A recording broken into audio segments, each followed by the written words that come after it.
Hello everyone, I just wanted to show you a quick look at our solution to homeschooling without a homeschool room. This is a cabinet in our dining room, and I will show you it all closed up at the end, but I just wanted to kind of show you some of the things that I did to kind of make up for the fact that we didn't have a homeschool room. I still wanted to have a circle time area, and I still wanted to have work boxes, and I still wanted to have, you know, the cute little shelves, but this is like what we have. And so this is what I'm using this year, and maybe down the road we'll be able to have a room, but for now this is what the Lord's provided, and we're thankful. It's actually going to work out just fine. So I want to show you what we are using for our bulletin board. It's the doors of the cabinet here on both sides. I actually noticed when I went to make this that I didn't quite finish the calendar, so the days of the week are supposed to go up there. I might have to move that a little bit, but I printed off free online, and I will post the links below. I printed off the calendar numbers, and then it also came with holiday cards that I keep up here in this bucket with the extra month cards. Those came from Confessions of a Homeschooler. And then the calendar and all the little like birthday and holiday little cards. I think it was A Pinch Full of Perfect was the name of that blog, but I will look it up and post the correct thing at the bottom there. And so I put the calendar up there, and we'll have calendar time just as if I had a bulletin board in a schoolroom, and I can get down the bucket and we can pick out the holidays and put them up there together and change out the month title when it's time, and so that'll work fine.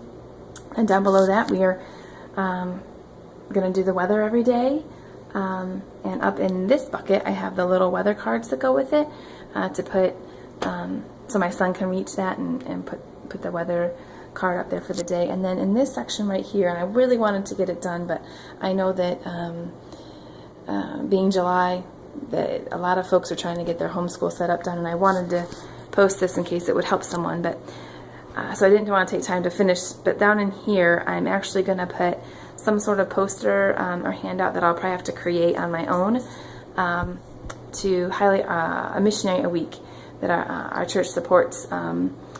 Foreign missionaries all over the world, and I want my son to learn about what a missionary is, and I want him to pray for them. And so we're going to talk about missionaries every Monday on our Missions Monday, and all of the prayer cards for our missionaries are up in that bucket, as well as the weather cards. So those are all the things that I would have seen in all these videos on a bulletin board for circle time, and they're really nice, but I just don't have a room with a board, so I have cabinet doors.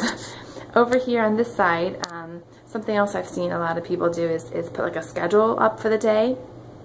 And I found these little schedule cards. Again, I'll post a link online to where these are. These are free also.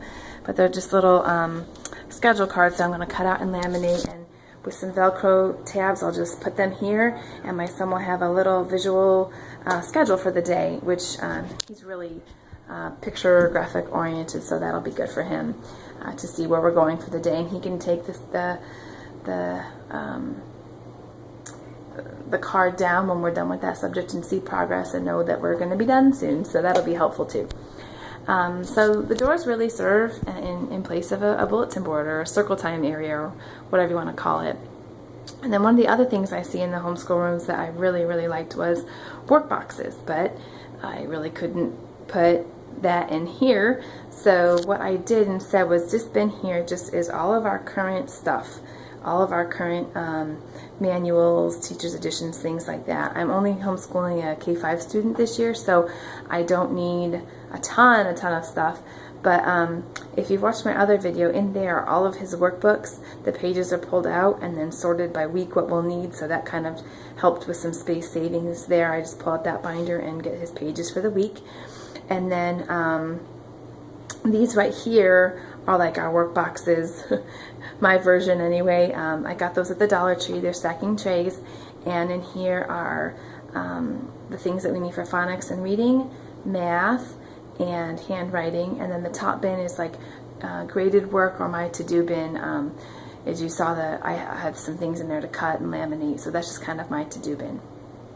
And then over here, all of these were at Dollar Tree also, in lieu of like a craft cabinet or storage area that you might have in a homeschool room. I just have these stacking bins that I can see everything that's in there, and my son can see it, so he can go over and get supplies when we're doing a project, so I think it'll work fine.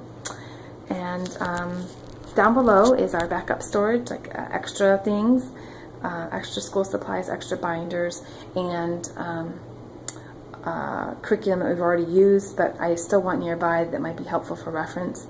And then in this section down here is my son's educational games and lacing cards, you know, things of that nature that he can just go in and get and use whenever he wants.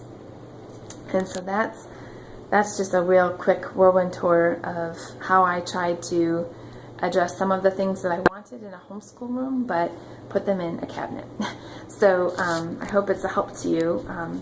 We don't have a ton of space to grow, but we can add more bins up here as the subjects increase, and we can add another crate on top of here to put more manuals when my daughter starts school. So we can use this for quite some time. It's right next to our dining room table, and then in this bin, I just wanted to show you that if you don't have a homeschool room and your cabinet space is tight, like us, it might be good to store like your read-alouds like in a book basket. You see that idea all over YouTube. So this is our book basket. It's just a brown leather basket that sits on top of our piano over there, and my son just goes and grabs the book he wants to read, and we sit on the couch there, and it's not that far from where we school, so it's just kind of right nearby and something that doesn't have to go in this cabinet. So it works for us. And so I hope that's a help to someone. I'll show you real quick. When you shut the doors here, it's just a nice cabinet, piece of furniture that sits in our dining room, and then when we shut it, it's done for the day. School is done, and we're just home, and no one would ever know what's in there. If you didn't want to have school things laying out all the time, then this is a good way to hide them, I guess. But if this is confusing or you had any questions, please just let me know. I'd be happy to answer them for you, and I hope that this is a blessing to you. God bless.